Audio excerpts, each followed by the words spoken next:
Buenos días, estamos aquí en el centro de Motocintla.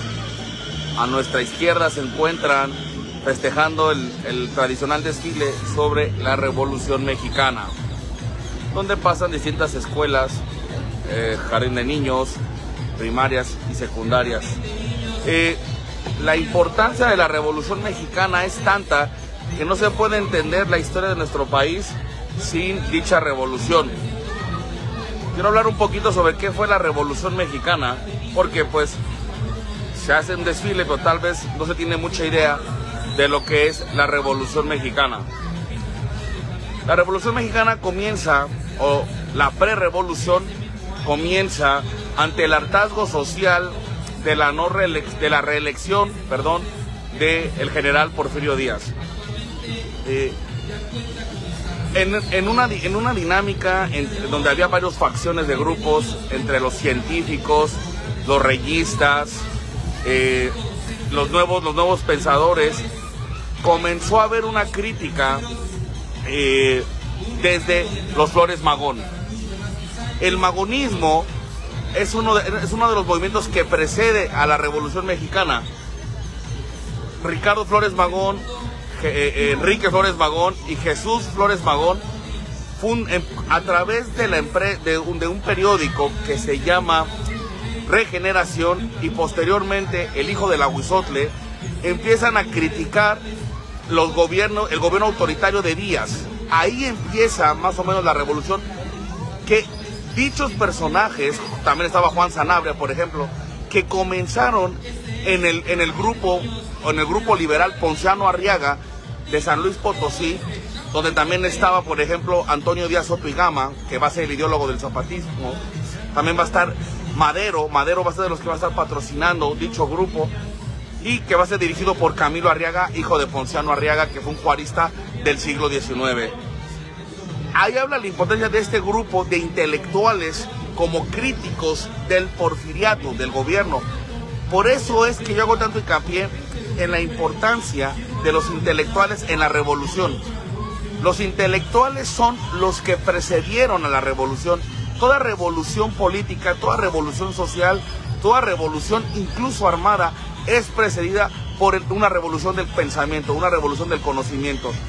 Y el Club Liberal Ponciano Arriaga fue de los que andaba generando crítica al gobierno.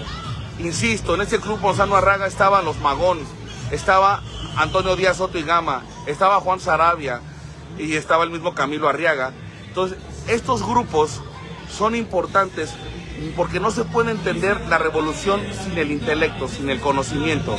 Por eso debe de haber intelectuales metidos en las grandes problemáticas sociales. Sin el intelectualismo no hubiera podido ser la revolución. Bueno, los Magón, que son anarquistas, socioanarquistas o anarcocomunistas. Los Flores Magón habían leído a Kropotkin, a Bakunin, a Proudhon.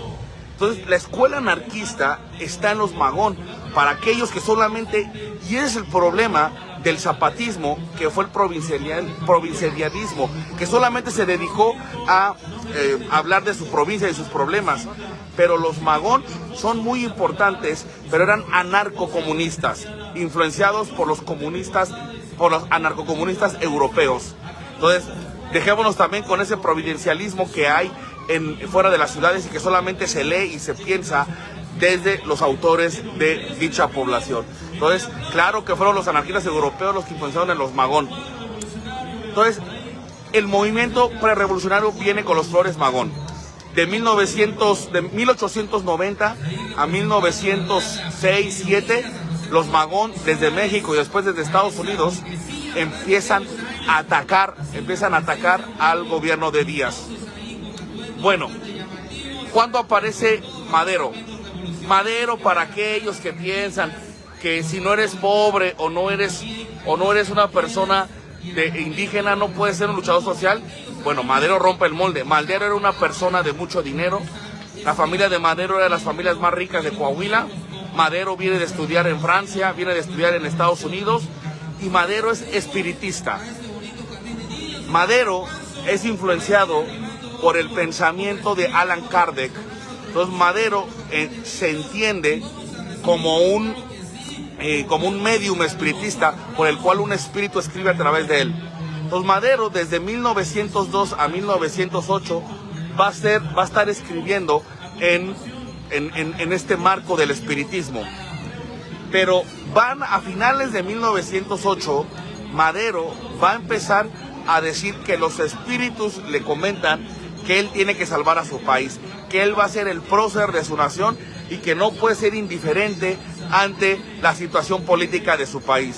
Ahí es donde se va a involucrar políticamente en México, ahí es donde en 1910 va a escribir la sucesión presidencial y Madero va a empezar a buscar, va a criticar la reelección de Díaz y va a empezar a buscar un puesto político. Ojo con eso, es el espiritismo de Madero el que lo impulsa a buscar la presidencia de México. No es su carrera académica, es el espiritismo. Entonces en este espiritismo Madero se lanza y ante la reelección de Díaz de 1910 se lanza el Plan de San Luis, que es lo que se está festejando ahorita. 20 de noviembre de 1910 se lanza el Plan de San Luis, que da comienzo a la Revolución Mexicana históricamente hablando. ¿Por qué San Luis? Porque ahí estaba el Club Liberal, Ponciano Arriaga, que era en San Luis. Bueno, se empiezan a levantar, al movimiento de Madero se añade el magonismo, se añade la inconformidad campesina que había en el sur con Zapata, se empieza a levantar en el norte Pascual Orozco, se empieza a levantar en Coahuila Venustiano Carranza, en Sonora se levanta José María Maytorena con Obregón y en Chihuahua se levanta Villa. Obviamente Villa va a estar bajo las órdenes de Pascual Orozco.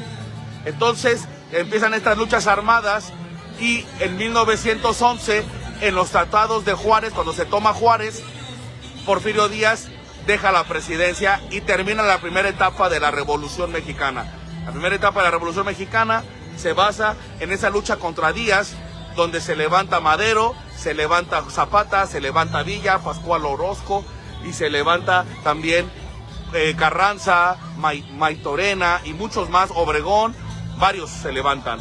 Entonces Díaz deja y asume la presidencia Francisco I. Madero. Ahora, la revolución no es revisar la historia por revisar la historia, no es hacer desfiles por hacer desfiles.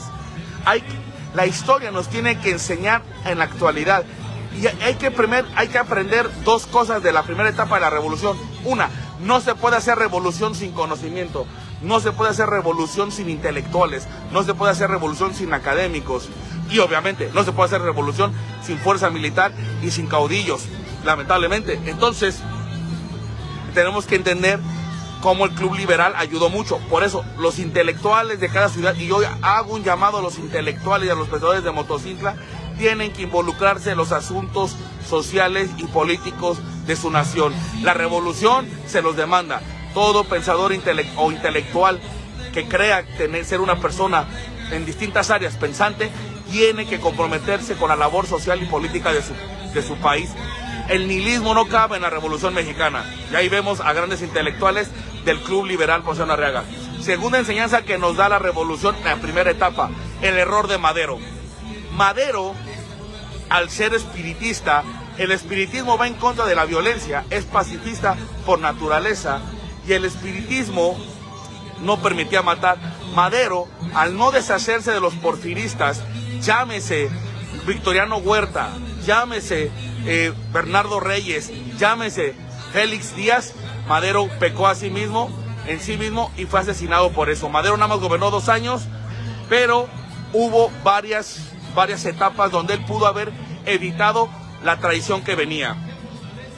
Su hermano Gustavo Madero encontró a Victoriano Huerta. De entrada, nombra a Victoriano Huerta secretario de guerra, que eso le va a provocar una enemistad con Pascual Orozco, y Pascual Orozco se le levanta. También al Madero, al querer hacerlo todo bajo la ley, nada fuera de la ley, se va a enemistar con Zapata, y Zapata le va a meter el plan de Ayala. Entonces aquí vemos una segunda etapa de la revolución. Primera etapa, contra Díaz, todos unidos. Segunda etapa, desconocen a Madero y viene la traición de Huerta. Pero Madero pecó de inocencia. En la política, lamentablemente, no hay inocencia. Cuando se vio días antes de la decena trágica, en febrero de 1913, Gustavo Madero, el hermano de Francisco, vio a Victoriano Huerta en el Globo, una panadería muy famosa en la Ciudad de México. En el Globo vio comiendo o tomando café y pan a Huerta con Félix Díaz, hermano de Porfirio Díaz, que ya estaba exiliado. ¿Y qué es lo que pasa? Gustavo Madero lo encañona a Huerta y se lo lleva a Madero. Y Madero lo soltó. Madero soltó a Huerta. Madero no mandó a fusilar a Bernardo Reyes ni a Félix Díaz. Y bueno, le van a levantar lo que es la decena trágica. Madero es un ejemplo histórico de que el abrazos no balazos no funciona. Madero quiso darle abrazos a los exporfiristas, quiso perdonarlos, condonarlos y le costó la vida. No sirve el abrazos no balazos desde la época de Madero y eso le costó la vida a Madero. Rápidamente, al Huerta tomar el poder, Carranza levanta el Plan de Guadalupe en 1914. Y en ese Plan de Guadalupe, Carranza se levanta contra Victoriano Huerta y se asume líder de la revolución. Obviamente Zapata y Villa se unen contra Huerta y también se unen contra Huerta Carranza, que va con los oronenses. Y en Sonora está con Mairotena y va también con Obregón. Empiezan las luchas y en la toma de Zacatecas, que Villa toma Zacatecas, y eso va a provocar la derrota de Huerta. Obviamente Carranza no tenía mucha confianza en Villa y le va a quitar el carbón para que no pueda ir a la Ciudad de México y se le adelanta a Obregón, que toma la Ciudad de México. Entonces, acá vemos la segunda etapa de la revolución, que es la de derrocar a Huerta, y empiezan las desavenencias entre Carranza y Obregón contra Villa y Zapata. Pero se van a llevar después las convenciones de Aguascalientes. En dichas convenciones se va a buscar un presidente y Carranza, como líder del Plan de Guadalupe, va a creer que lo van a escoger como presidente y no lo escogen como presidente a Carranza. Entonces, en la convención de Aguascalientes, Zapata manda, por ejemplo, a Antonio Díaz Soto y Gama, van los villistas y rechazan a Carranza y ponen a Eulalio Guzmán como presidente interino. Por lo tanto, Carranza se sale de la alianza y empieza la tercera etapa de la Revolución Mexicana, que es la pugna de Carranza y Obregón contra Díaz, contra Villa y contra Zapata y otros revolucionarios. Zapata y Villa se conocen en Xochimilco y después llegan a la Ciudad de México en diciembre de 1914, que es el momento cumbre de la Revolución Mexicana. Cuando Zapata y Díaz llegan a la Ciudad de México y ven la silla presidencial y no les interesa, la dejan ahí. Entonces, ese es el momento álgido de la revolución. Un Villa y un Zapata que no les importa la silla presidencial y dejan a Eulalio Guzmán. Posteriormente, Carranza, que contaba con Álvaro Obregón, un extraordinario militar, se reorganizan y comienzan las luchas. Zapata, debido a su ideología, se aísla en Morelos y es de poca ayuda militar a Villa. Y Villa, que tuvo oportunidad de matar 3 veces a Obregón, no lo hizo porque se dice que Obregón lo dominaba psicológicamente. Van a empezar las famosas luchas del Bajío, donde Obregón va a destrozar a Villa. ¿Por qué? Porque Villa era impulsivo, Villa era una bestia salvaje que no tenía estrategia militar. Y bueno, Obregón, como buen militar, lo va a vencer, y sobre todo en la batalla de Celaya, donde Obregón pierde un brazo por una granada que le lanzan los villistas. Obregón intenta suicidarse, pero la bala, su arma no tenía balas, y bueno, ahí la providencia quiso que no muriera Obregón. Pero Obregón va a desbaratar a Villa en 1915 en las batallas del Bajío. Obviamente Villa va a acusar de que las armas que le vendieron en los gringos van a estar mal, y es cuando va a invadir Columbus, ¿no? Que le va a provocar que Estados Unidos venga y lo persiga. Pero bueno, Villa está considerado el único hispano que ha invadido Estados Unidos, cuando invade Columbus. Pero bueno, Obregón derrota a Villa y a Zapata, y bueno, pues Carranza tiene toda la oportunidad de ser presidente. Carranza va a ser presidente de 1916 a 1920, y lo más importante que va a hacer es la Constitución de 1917, que en teoría es la que nos rige actualmente. En dicha Constitución es una Constitución socialista. Si bien la Constitución del 58 de Juárez, que era liberal, libre mercado, que provocó de manera indirecta los latifundios del porfiriato, porque Porfirio Díaz era liberal, económicamente hablando, la Constitución del 17 es socialista tendiendo a comunista. Ahí van a estar plasmadas las ideas del magonismo, van a estar plasmadas las ideas del zapatismo, las ideas de Antonio Díaz Soto y Gama, de Moteño. Entonces, la Constitución del 17 va a hacer hincapié en la lucha, artículo 123 del derecho al trabajo. Eso es totalmente una pugna del socialismo. De la tierra el 27, eso es una pugna también del zapatismo y de toda la ideología anarcocomunista que heredaron los Magón de Kropotkin, de Malatesta, de Bakunin y de Proudhon en Europa. El artículo 3 de la educación también es una pugna del socialismo, y el artículo 4 también de la salud y la familia también es su origen también socialista. Por lo tanto, la Constitución del 17 es socialista tendiendo al comunismo. Y bueno, Carranza, que era el más viejo de los revolucionarios, con fuerte escuela porfirista, va a ser cerrado, pero su gran mérito es haber puesto la Constitución del 17. A Carranza, en vez de cuando le tocaba poner como sucesor presidencial, Obregón decide poner a otra persona, y esto Obregón no se lo va a perdonar, porque sin Obregón, Carranza jamás hubiera podido vencer a Villa y a Zapata. Entonces, Obregón, al ser el general invicto de la revolución, el que le dio la victoria al ejército constitucionalista, porque Carranza tenía un delirio de ser el segundo Benito Juárez. Entonces, le va a levantar el plan de Agua Prieta Obregón, y bueno, Carranza va a ir huyendo hacia Veracruz, como Juárez, cuando vino la intervención francesa y comenzó las guerras de reforma, y va a ser asesinado en Tlaxcaltelongo el 10 de abril de 1920. Y bueno, se va a quedar pero antes Carranza había mandado a matar a Zapata en 1919. ¿Por qué decimos eso? Porque los historiadores no se ponen de acuerdo, pero hay una foto de Carranza con Guajardo, que fue el que traicionó a Zapata y el que lo asesinó en 1919. Muerto Carranza, bueno, Obregón toma la presidencia y va a mandar a matar a Villa en 1923. Entonces Obregón funda la Secretaría de Educación Pública, y el gran acierto de Obregón fue haber traído a Vasconcelos. Otra vez el binomio caudillo intelectual, y ahí está todo lo que es el tema de la educación de Vasconcelos bajo el gobierno de Álvaro Obregón. Muerto Obregón por León Corral en 1928, pues bueno, comienza el maximato de Plutarco Elías Calles, y bueno, pues empieza la guerra cristera, y va a ser hasta el general Cárdenas cuando con la ley agraria se cumple, o hasta las fechas de Cárdenas se cumple el ideal zapatista y magonista, relativamente hablando. Entonces podemos decir que la revolución va a terminar, o la posrevolución termina con Lázaro Cárdenas y todo lo que son la reforma agraria y la expropiación petrolera.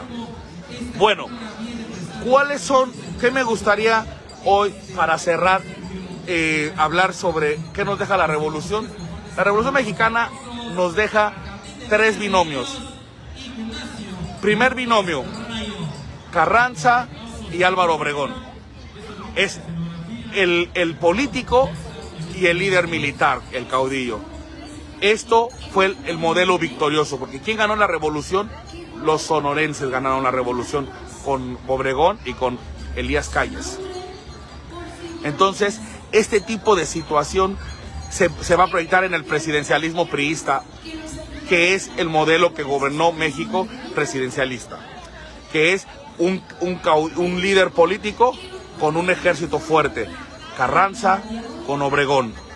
Bueno, ese es un primer modelo que nos deja la revolución.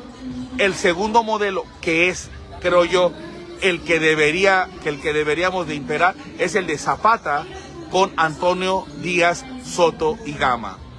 Zapata el caudillo y Antonio Díaz Soto y Gama el intelectual. Él le va a dar una fuerza ideológica al zapatismo que ya lo tenía, pero Soto y Gama le va a dar una voz, le va a dar oratoria, le va a dar retórica, lo va a academizar, por decir algo.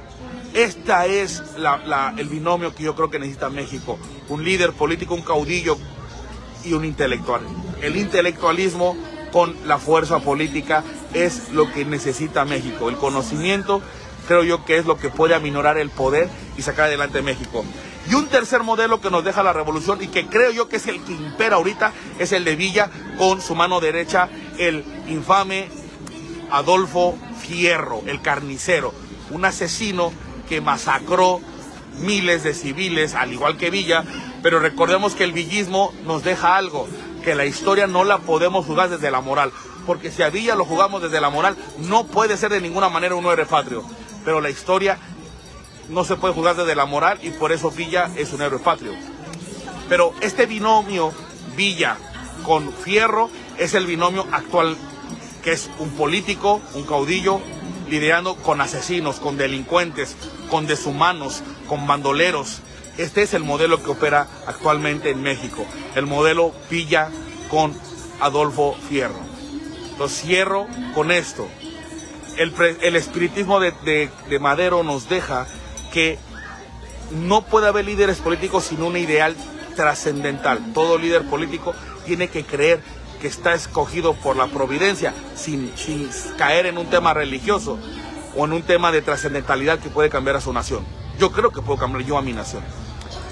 El villismo nos deja, ya lo dije, que la historia no puede ser regida por la moral. El magonismo nos deja que todo movimiento revolucionario y todo cambio social y político comienza desde el intelectual. Los intelectuales somos los que tenemos que comenzar todos los cambios sociales. Así que tú, intelectual que me escuchas, toma tu responsabilidad, haz memoria de la Revolución Mexicana y comprométete con la causa del cambio social si tú crees que es necesario. 4. El zapatismo nos enseña que se puede trabajar intelectual con caudillo, con líder político, pero también nos deja que el providencialismo está mal. Centrarse en la provincia, centrarse en los temas. El zapatismo se aisló y ahí ese fue su punto débil. Se aisló en Morelos, no entendía el concepto de revolución. Ellos nada más querían la tierra, y el hecho está que cuando Zapata ya le dan la tierra, Zapata agarra un anafre y entrega documentos, papeles, escrituras desde la época de la colonia, donde le pedía que tomaran sus tierras basados en los documentos de 200 años antes. Entonces, esto es importante que entendamos.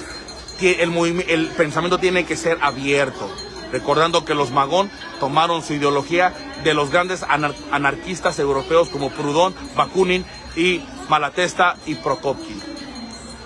5. El Carranza nos enseña que todo movimiento político tiene que ser constituido bajo las leyes y bajo la Constitución, porque el concepto de república se basa en el imperio de la ley. Y 5, el obregonismo. Obregón nos enseña que hay que saber cuándo usar la fuerza y hay que saber cuándo usar la inteligencia política. O Obregón, que estaba contaminado con la escuela porfirista, porque Vasconcelos lo dijo, que el daño de Porfirio Díaz no fue en sí lo que le hizo al país, sino haber dejado una escuela sanguinaria. Claro, Madero muerto, lo mató Huerta. Zapata muerto, lo mató Carranza. Villa muerto, lo mató Obregón. Carranza muerto, lo mató Obregón. Obregón muerto, lo mataron por culpa de Calles. Entonces, esa escuela sanguinaria que dejó Porfirio y que lo termina Cárdenas, porque cuando él pudo matar a Plutarco y las Calles, mejor lo exilió. Ese es el más grande daño que nos ha hecho el porfiriato, la escuela sanguinaria. pero Obregón nos enseña que puede ser fuerte, duro, firme, pero también saberte unir de intelectuales y de pensadores. Y el hecho está que supo atraer a Vasconcelos y fundó Secretaría de Educación Pública, y hoy los maestros y las escuelas como los conocemos es gracias a la astucia de Obregón junto con el trabajo de Vasconcelos. Así que, pues bueno, esa es la Revolución Mexicana. Dinos qué te parece y pues vente al desfile y pues acá vamos a platicar, acá vamos a estar un rato. Que viva la Revolución Mexicana.